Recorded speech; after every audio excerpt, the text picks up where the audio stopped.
avoid so much unnecessary like drama, inner drama, trauma, just by knowing that we need people. The flip side to that is we need people who are growing and who are up leveling and who are doing things to move themselves forward, right? And so that iron sharpens iron. Just being around people alone sometimes can be toxic, because if you're around toxic people, that's going to rub off on you. If you're the toxic one, right, that's going to rub off on other people. So accountability is important in focusing on, am I doing what I need to do to be a conscious human, and to focus on that common humanity from a grounded, intentional place, versus staying in isolation because it's just what I know. It's just what I'm used to. The devil we know is often feels more familiar and more safe than the devil that we think we don't know. There's ways to challenge that, but that is often our default setting. And so this last point around self-compassion, the principles of it is to center yourself on mindfulness over identification. What's that mean? When we are allowing ourselves to be mindful, we're taking a step back and we are becoming the observer of the situation, of the feeling, of the content, whatever that is. If it's a thought, we often will say, I'm feeling anxious, or I feel down today, or this is just not going well. If we can take a step back and simply say, I'm having the thought that I'm feeling this way. I'm having the thought of anxiety. I'm having the thought of overwhelm. I'm having the thought that it would be better to stay home, stay isolated, not try, not go to the group, not find one online. It feels too scary to try. Even if we voice it as, I'm having the thought, I'm having the feeling, I'm having the reaction, even that adds a layer of separation from our thoughts and our feelings and our core self. When we feel enmeshed with the thought, with the feeling, with the reaction, we feel like we are the thing, which makes us internalize it, right? Makes it feel so much more personal, makes it feel so much more permanent, and it makes it feel so much more out of our control to be able to change it. If you just are the thing, if you believe, and this is shame, that I am bad versus I did something that I'm not proud of. Those are two different realities, right? I'm messed up, or I feel that I'm messed up, versus I am a mess up. Two different realities. I am bad with money versus I have room for improvement around my money and my finances and my wealth, right? Two different realities.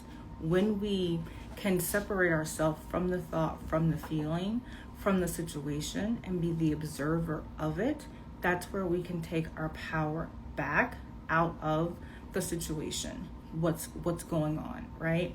So we can be a part of it and it not be us.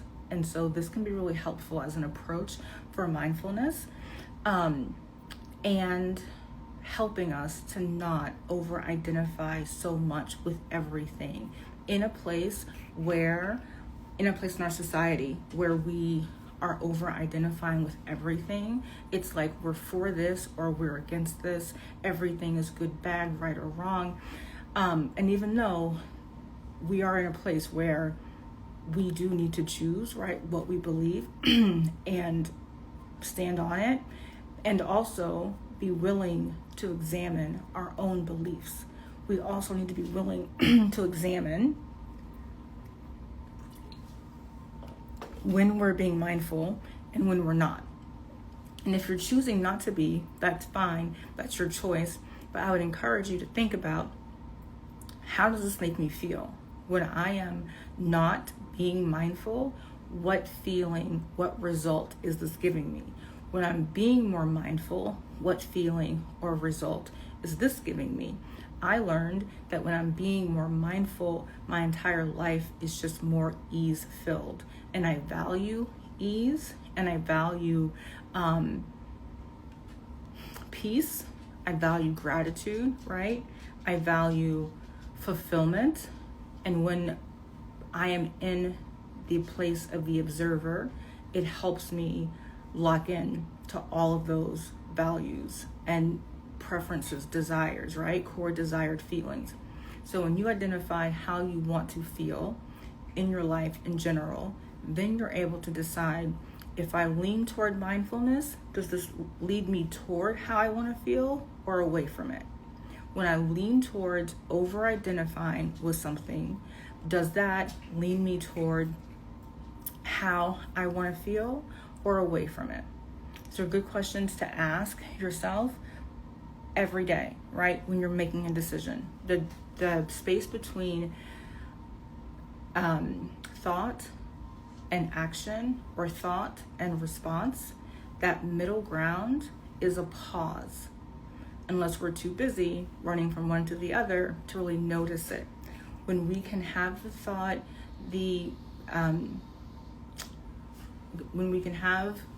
thought, pause and decide how we want to react, how we want to show up, how we want to respond, we take our power out of the pure emotion of it, and we're able to bring our brain back online more so to make a grounded, centered decision.